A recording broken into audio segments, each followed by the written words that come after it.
다속 사상으로 다시 읽는 요한복음 잃어버린 예수 16번째 시간입니다.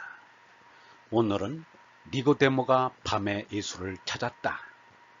니고데모가 밤에 예수를 찾았다라는 제목으로 말씀드리겠습니다. 지금부터는 요한복음 3장입니다. 니고데모에 대한 이야기는 다른 공간 복음에는 전혀 없는 이야기입니다. 요한복음서를 지은 이는 공관복음서를 읽고서 거기에 실리지 않은 이야기를 일부러 모은 것 같습니다. 삼국유사가 정사 삼국사기에 실리지 않은 이야기를 모아서 책을 지은 것과 같습니다.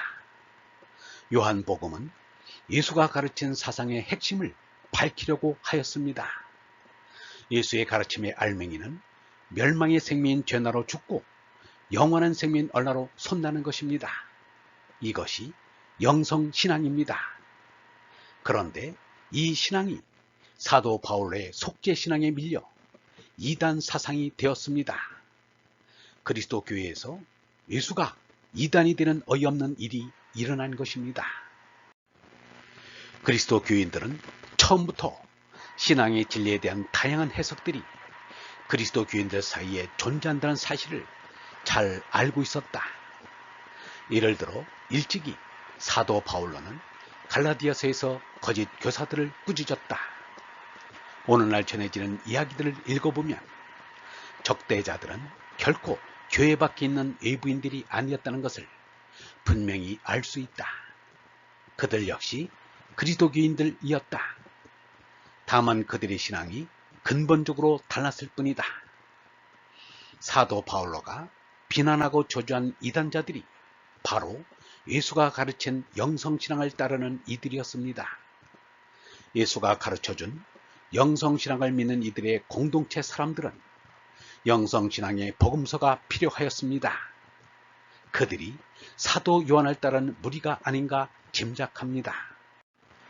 요한복음 필자들이 영지주의 영향을 얼마나 받았는가 또는 얼마만큼 영지주의와 투쟁하였는가 하는 문제는 아직도 논란거리다. 요한복음이 쓰일 무렵에는 영지주의 이론이 한창 형성되고 있던 중이었다. 또 이 시대의 영지주의자들이 남긴 문헌은 전해오지 않아 우리는 다만 교부들의 전언에 따라 영지주의의 사상을 어림짐작할 뿐이다. 영성신앙은 예수로 말미암았는데 사도 바울로가 나타나 엉뚱하게 예수를 제물로 삼아 하느님과 화해했다는 속죄신앙을 부르짖었습니다. 이것은 유대계의 변형이지 예수의 가르침이 아닙니다.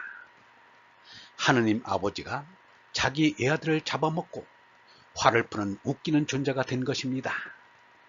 그 신앙이 영혼의 불길처럼 퍼져나가니 그야말로 정통 예수의 가르침을 따르는 이들에게는 황당하기 그지없는 일이었습니다. 그리하여 반격에 나선 것이 요한복음의 등장이라고 생각됩니다. 그래서 그렇게 교의신학에서 중요시하는 동정녀 탄생설을 빼버렸습니다. 육체의 부활도 마르코 복음처럼 뒤에 사람들이 추가했을 가능성이 큽니다. 그러므로 요한복음이 영성신앙적인 것은 공인된 사실입니다. 불교에서도 종파에 따라 이른바 소위 경전이 다릅니다. 법화종은 법화경이 주경전이고 화엄종은 화엄기 주경전입니다. 그리스도교에서도 초기에 그 공동체에서 지은 복음서가 그 공동체의 주경전이 될 수밖에 없었습니다. 율법의 지속적인 타당성을 주장하는 유대 기독교인들은 마테오 복음서만 사용했다. 예수가 진정한 그리스도가 아니라고 주장한 그룹은 마르코 복음서만 받아들였다. 마로시온과 그의 추종자들은 루가 복음서만 받아들였는데 그것은 우리가 가지고 있는 형태와는 다른 것이었다.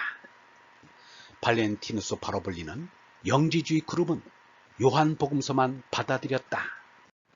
멸망의 생명인 죄나를 초월해 영원한 생명 얼라를 깨달아야 한다는 영성신앙의 알맹이가 바로 예수와 니고데모의 대화에 분명히 나타나 있습니다. 예수와 니고데모의 얘기가 사실인지 또는 꿈인 것인지는 문제가 안 됩니다. 거기 나온 말씀은 참으로 사람에게서 나온 말이 아니라 하느님에게서 나온 것이라고 믿어집니다. 니고데모는 유대교 최고의 산헤드린의 한 사람이라고 합니다. 산헤드린은 사두가이파와 바리사이파의 원로 70명으로 구성된 최고 결정기관인 것입니다. 예수가 니고데모를 보고 당신은 이스라엘의 선생인데 그런 것도 모르는가? 라고 한 것을 보면 산헤드린 회원 가운데서 사람들을 가르치는 착함이 아닌가 짐작을 합니다.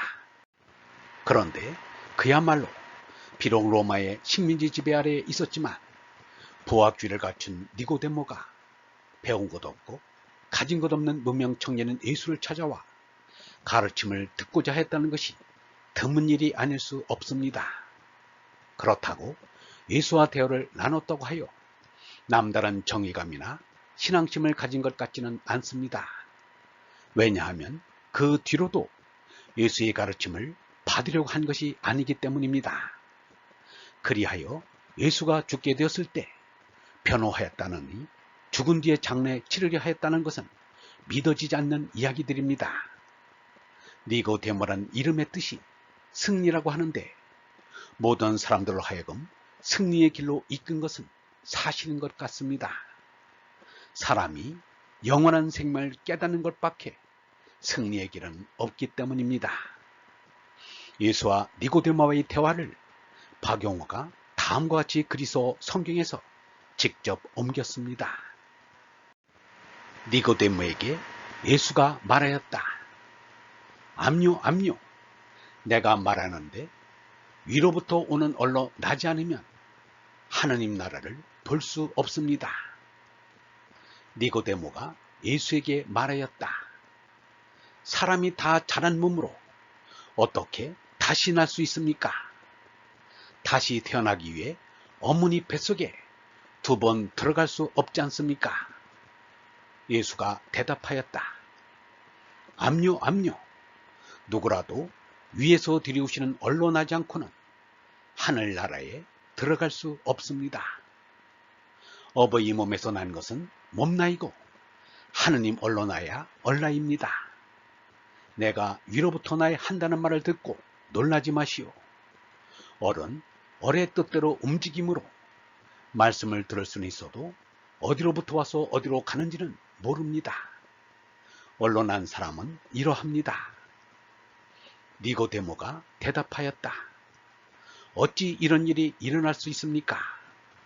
예수가 니고데모의 말을 받아서 니고데모에게 말하기를 그대는 이스라엘 지도자로서 이런 것을 아직도 모르시오. 유영모가 1961년 서울 종로 YMCA 연경반 모임에서 강의하기를 어머니가 낳아준 나는 참나가 아닙니다 라고 하였습니다. 그때만 하여도 어머니가 낳아준 나 박용밖에 모를 때라 그 말을 듣고 나니 나 박용호 자신이 공중분해가 되는 것 같아 어리둥절하였습니다. 유영모의 그 말을 뒤집으면 위로부터 오는 얼로 나지 않으면 하느님 나를 볼 수 없다라는 예수의 말씀이 듭니다.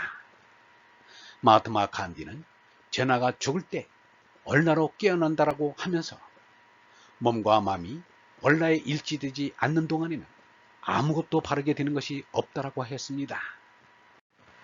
위로부터 난다는 위로부터를 중생으로 옮기면 뜻이 바로 전달되지 않습니다.